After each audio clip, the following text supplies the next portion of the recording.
Welcome to Season 4 of the Roadrunner View. New format, new desk, and better-looking anchors for the magazine show that features two guys wearing makeup talking about Metro sports and the highlights from the past month.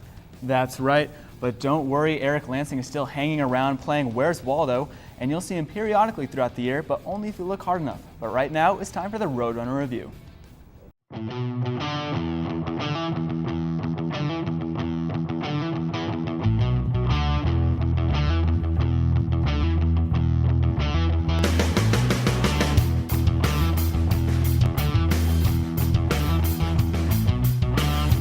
Thanks for joining us. I'm Peter Aragon, and that guy sitting right next to me is Kevin Hall. Before we kick off our fall sports preview show, we'll kick it over to the one and only beautiful PAULA RUELAS for all the latest Roadrunner news. Thanks, guys. It's really great to be here today. And Roadrunners, we have some exciting news for you. And we start off with a couple of new hires for the program. Scott Groom will replace Sandy Mott as the Associate Athletic Director for Compliance. Groom comes over from fellow Rocky Mountain Athletic Conference School, Western State, where he spent 24 years as a coach and administrator. The former Mountaineer will oversee the NCAA and RMAC compliances here at Metro State. Also joining the Roadrunner family is Lindsay Terry, who spent the 2011 season with Colorado Christian University. Terry will join head coach Debbie Hendricks on the volleyball squad and will serve as an assistant, taking over for former volleyball assistant Lisa Axel, who is now the head coach over at Montana State Billings. And finally, an Olympic update from London. Former Metro State basketball players Mark Worthington and David Barlow helped the Australia team finish 7th overall this summer. The Aussies finished 3-3 in the tournaments and represented their country and Metro State very well. That does it here from the news desk. Back to you guys. Thanks, Paula and Kevin. How do you think David Barlow felt going up against LeBron James? He probably didn't bat an eye. Roadrunners are strong in the face of adversity, even LeBron James. That adversity is LeBron James coming at you for a dunk. It's cool. He can handle it. All right, whatever. Well, time to get this show on the road. This past July, two Metro State Hall of Famers earned spots into another elite class, joining the Rocky Mountain Athletic Conference Hall of Fame. That's right, Peter. Former men's basketball head coach Mike Dunlap and former volleyball setter Devin Herron were honored for their spectacular careers here at Metro State. Mike Dunlap began his Roadrunner career in 1997 and created a culture of winning that still resonates 6 years after his final season with Metro State. Dunlap led the Roadrunners to a couple Division II national championships, with the first coming in 2000. Led by All-American DeMarcos Anzuris, Metro State finished the season with a 33-4 overall record and took home the school's first ever national championship. 2 years later, Dunlap did it again, winning a second national title, earning National Coach of the Year honors. Dunlap recorded 248 wins and suffered just 50 losses in his 9 seasons for the Red and Blue, and Dunlap led his teams to 5 Elite Eight appearances. After Metro, Dunlap went on to Division I programs as an assistant for the University of Arizona, the University of Oregon, and St. John's University. Most recently, Dunlap was named head coach for the National Basketball Association Charlotte Bobcats back in July. Dunlap tells the Roadrunner Review that winning is only one part of making a lasting mark on a program. Well, at first we were just trying to create a culture, and once we put that stamp down, then it was a matter of sustaining it and in creating a national reputation where people knew that when they played Metro State, win or lose, that it was a heck of a battle. And I think that what we did was we established that, as witnessed by other coaches that have been there, such as Derek and also Brannon, and they got national prominence themselves. Well, what we tried to do early days was go to the other sports as well, to let them know that their excellence was important too. And so we would actually take our entire team to volleyball games, baseball games, etc., to let them know that we were more communal than just ourselves. So when that happened, that feeling of also having an imprint with other athletes and coaches, because I was very friendly with a lot of the coaches there, it just made it fun. I think it's an enjoyment and a celebration. Devin Herron played almost a decade ago, but still holds numerous Roadrunner records. The 4-year starter still holds the school record in career assists with 6,286, which is nearly 3,000 more than the next closest player. Herron earned RMAC Player of the Year twice in 2002 and in 2003, and still is the only Roadrunner to ever accomplish that feat. Metro State made it to the NCAA tournament in all 4 years Herron was on the court, and helped the squad win tournament championships in 2001, 2002, and 2003. She also earned another prestigious RMAC honor after being named to the All-Century team in 2009. volleyball was my life and school was my life as well. So it was those two things. I got to have a little bit of fun on the outside, but it was such a great time for me and taught me so much. And of course I got my bachelor's degree, and that's, you can't ask for anything better than that. So Debbie Hendricks was your coach for all 4 years. Let's talk about what she's meant to you. She is probably the sole reason why I changed my mind to go to Metro. I had verbally committed to go to another school before I went to Metro and met her, and we just clicked right away. She had the coaching mentality that I love. She had the team environment, but she was tough as nails. And that's the kind of thing where I felt like she cared about me. Congratulations to both Dunlap and Heron. Not only are they all-time great Roadrunners, they're all-time greats in the 103 years of the RMAC. And speaking of all-time great Roadrunners, the Metro State Hall of Fame was announced this past summer. 5 individuals and 1 team will be inducted into the 2012 Athletics Hall of Fame. Kylie Hannah-Van leads the class and is recognized as one of the most decorated student athletes in Metro State history. And that's all sports, not just women's soccer. She led the Roadrunners to the 2006 National Championship and was named Honda Division II Athlete of the Year in 2007. Also joining the class is Irv Brown, Kelly Hanlon, Emilio Romero, Joe Strain, and the 1982 baseball team. You can find out more information on the 2012 Hall of Fame on our website at gometrostate.com. There are also a variety of ways you can follow the Roadrunners through our social media outlets. Check out our Facebook page for videos, pictures, and updates. And don't forget our Twitter page where you can find out game scores, breaking news, and of course our YouTube page that features game highlights, interviews, and player profiles. And Kevin, you can also get onto your phone text message alerts about the Roadrunners and how they did. Oh, I've already downloaded it and I'm good to go. And you should too. Well, we're just getting started here on the Roadrunner Review, so come on back.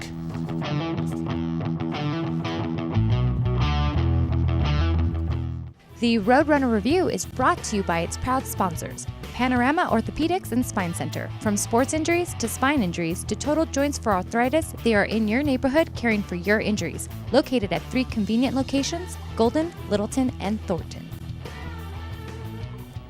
Welcome back. 6. That's the number of seniors that the volleyball team lost from last season. The team will need to replace 1,128 kills, 1,008 assists, and 1,193 digs from that talented group. While all of that production will be hard to replace, Coach Debbie Hendricks returns for her 13th season and brings in a new pool of players to push the team back to the NCAA tournament. We don't replace those 6 seniors, but we have to find other ways to replace what you said is, the production and the points. Kovac, Schwartzman, Greenhall, Cassell, Fan, Morley.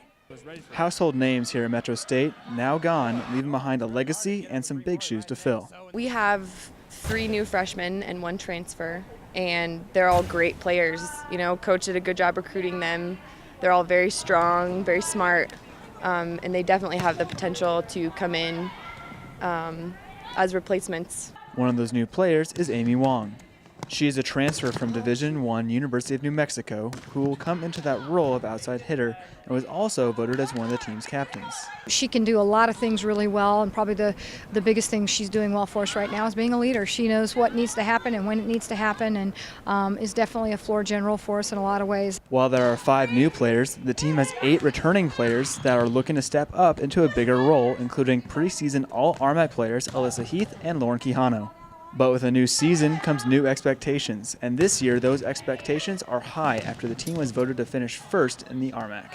I think we just need to go out and do our thing. I think that Coach said not to take it as pressure. I think that a lot of teams are going to be really upset about us being number 1, and I think that we just need to take it for what it is and just play our game and do what we know what we can do. It's a piece of paper. People voted. Nobody's seen us play, so it really doesn't mean anything yet. When we start getting those votes after we've played, then we're going to start, really pushing for it and congratulate ourselves then once we've earned it. A new core of players will attempt to take this team back to the playoffs in 2012, but one veteran who will return for her senior season is Vanessa Gemignani. MSBN's own Justin Taylor sits down with the former Division I athlete in our player profile segment that's featured on our Facebook page. All right, round 2 of the player installments. I am here with Vanessa Gemignani, senior setter. Now, before we get to the player, let's talk about Gemignani. How often is that butchered? Just about every single day of my life. I can see that. I can see that. Now, you are actually from Colorado Springs. Yes, and you went down to Doherty High School. You left for a couple of years, went out to Long Island, played some D1 volleyball. What brought you back? I was super homesick. I love Colorado. It's just in my heart. I love it so much. I missed my family and my friends, and I love Denver. I love being in Denver. So Home cooking? yeah, home cooking. Most definitely. Now, you were actually recruited by MSBN's own Eric Lansing. He was in your recruiting trip. Apparently, he did not effectively sell you on broadcasting. What are you doing now? What is your major? You know, he shouldn't take it personal. I've changed my major about 6 times. So I'm an English major with elementary education minor. So I want to teach like little 2nd grade, 3rd grade kids. So I'm in it for the kids. You know, it's not him. I feel so bad. It's not Eric. No, it's not Eric. But he shouldn't be on any more recruiting trips. No, he did great. All right. So you've got 40 gigs worth of music. What is the one song that you have to hear before you come out to play volleyball? You know, I'm gonna have to go with "Out of Your Mind." Get out of your mind! Get out of your mind! Yep, that one right there. That's the song. You want to sample that a little bit? Not particularly. You can sample it though. I could like drop a beat for you or something. Oh, no, not my gift. Not my gift. All right. And finally, you're a pretty athletic woman. If you weren't playing volleyball, what would you be doing? Decided that rhythmic gymnastics would be in my future. No. Rhythmic gymnastics. You can put it in your imagination. I don't need to sample it for you. Yeah. Done. Rhythmic gymnastics, folks. This has been another installment of Player Profiles. This is Vanessa Gimignani. Yes, you got it right. Thank you. Thanks, Jay and Vanessa. Make sure you check out our Facebook page for more player profiles from all of our fall sports. Peter, can you say Gimignani, let alone spell it? Well, Kevin, not to brag or anything, but I was the best speller in my middle school, so her name, easy. But still to come on the show, the women's soccer team returns a ton of great talent, and there's an aura of Final Four in the air. But coming up next, our men's team loses the RMAX Player of the Year in 2011. Stay tuned to find out who will replace Scott Grody in 2012. It may not come on the offensive end. We'll be right back.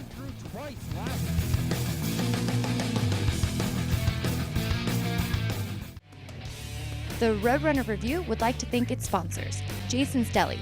Real food is fresh, higher quality, more flavorful, less processed, and naturally better tasting. Get real food at any Jason's Deli location. And the Boulder Broker Inn, a proud partner and preferred hotel for Metro State Athletics. Thanks for coming back. For our first ever Spotlight segment, we dissect the man who could bring the men's soccer team back to the top of the RMAC, Andrew Mejia. Mejia is a junior defender who is tabbed as the RMAC Preseason Defensive Player of the Year.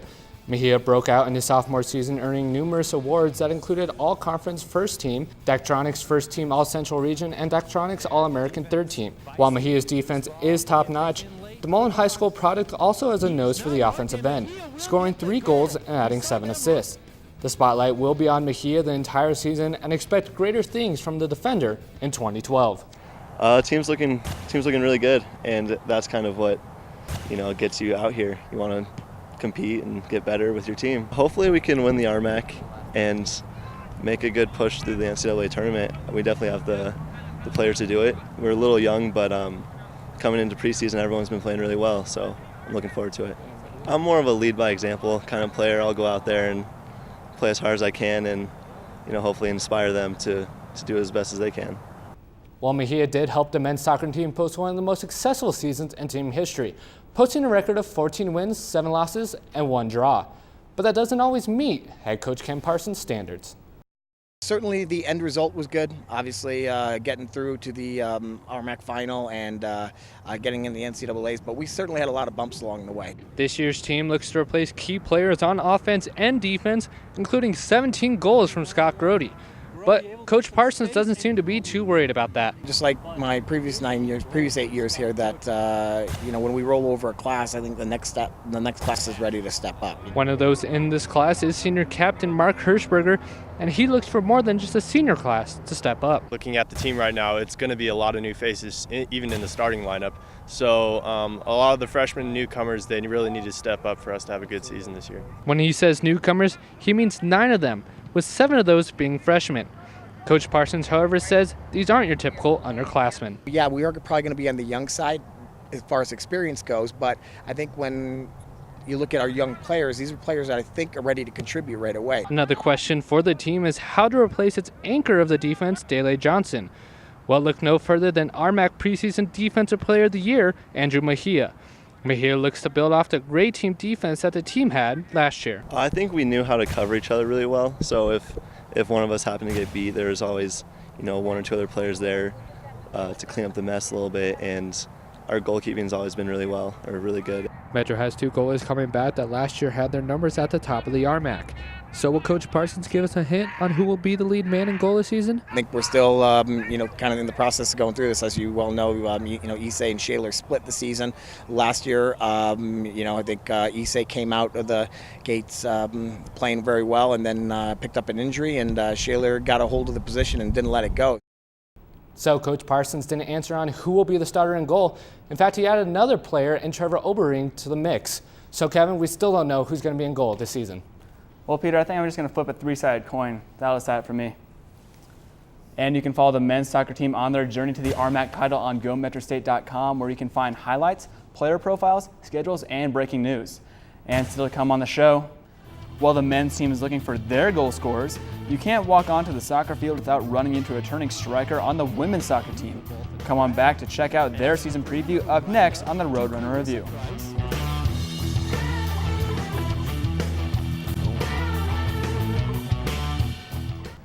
Welcome back to the Roadrunner Review, and now we head back to the news desk where Paula rejoins us on the show. Hello again. Well, as you know, folks, if you are a sports fan, then you're probably a fan of stats, averages, and just numbers in general. That leads us to a new segment we're featuring on the show. It's called A Numbers Game. This month, we take a look at a few numbers from the women's soccer team. 25 players played at least 1 minute for the squad in 2011. 16 of those players will return this season. That's 4 more than the men's soccer team and 8 more than the volleyball team. While the goalkeeping is still up in the air, goal scoring shouldn't be a problem as the team scored 31 of 37 goals a year ago. The top 3 goal scorers bring their talents back for this season, so expect that 31 to increase this season. And finally, 108 total points were scored from last year, and 82 of those will hit the field again this season. A lot of great numbers for Coach Alvarez and the team this season, with the most important number being 13, as the Roadrunners are looking to punch that ticket for the NCAA tournament for the 13th straight season. Eric Lansing tells us if that streak looks to continue in the women's soccer season preview. The women's soccer team raced out to a 9-1 record to start the 2011 season, reaching 6th in the national polls. But the injuries and a lack of intensity may have led to an abysmal 1-5 finish. I think we grew a lot in the spring with the way we were playing and just our confidence level as well. We talked a lot about, always finishing stronger than we started. I think that we learned a lot from last fall, and that's what you got to take away from it is what can you do better. And I think hopefully we will do that better this season. The 2012 team looks to leave 2011 in the dust by returning 10 starters and bringing back 8 of their top 10 scorers.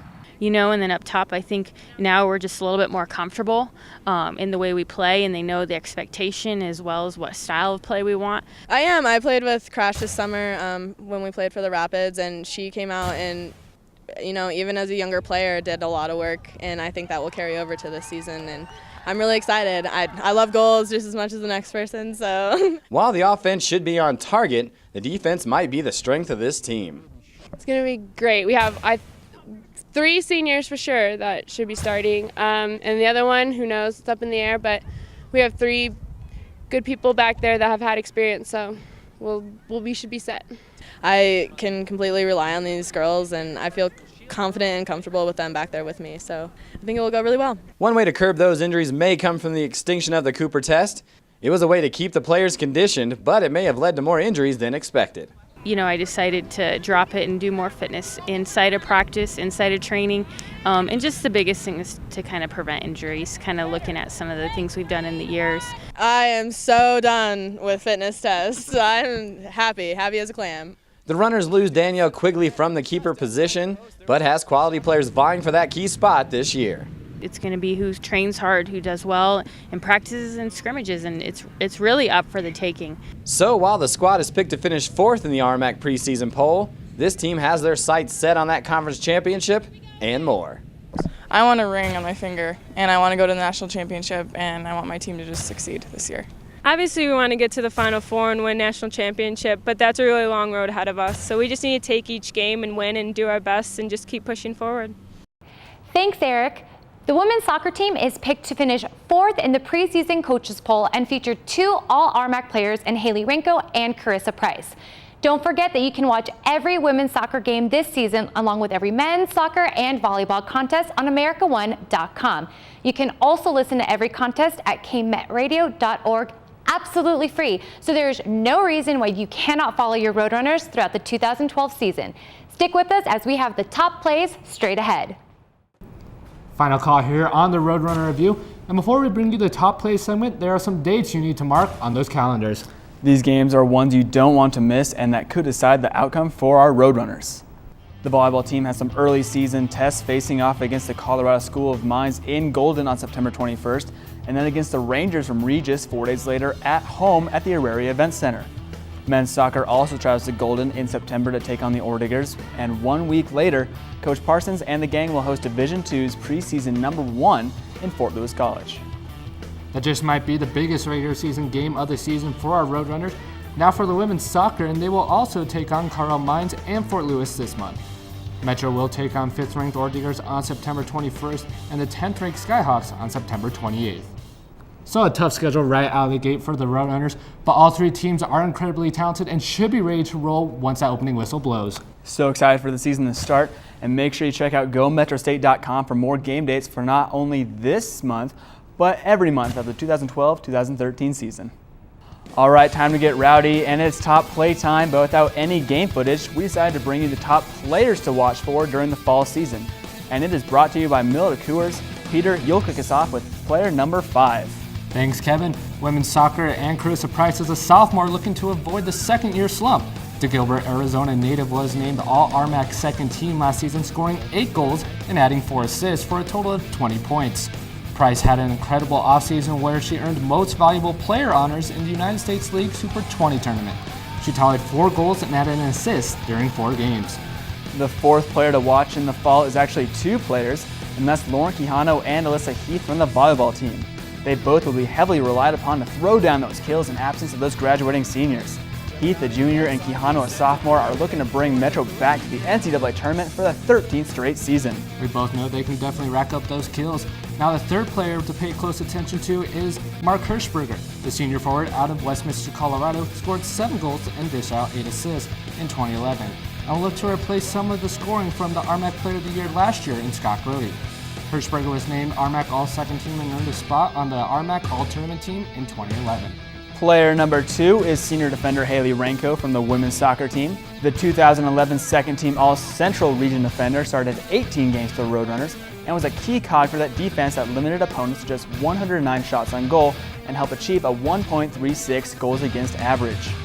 And the #1 player to watch for during the fall sports season is Andrew Mejia. The junior defender was named the RMAC Preseason Defensive Player of the Year and was a 3rd-team Daktronics All-American in 2011. While scoring 3 goals and assisting on 7 others, the Littleton native helped the Runners earn a 1.08 goal against average and helped the defense post 9 shutouts. Those are the top players to watch for in the fall, and this segment is brought to you by Miller Coors. Miller Coors wants everyone to remember to drink responsibly. The fall season should be fun to watch this year. So many great players looking to leave their mark here at Metro State. Can't wait for the season start. We want to thank Paula, Justin, to the entire MSBN crew, to the RMAC Showcase for their footage, and to all of you for watching the Roadrunner Review. Make sure you come on back next month for more high-flying Metro State action. For the Roadrunner Review, apparently he's Bart Scott or Kevin Hall, whatever you want to call him. I'm Peter Aragon. We'll see you next time.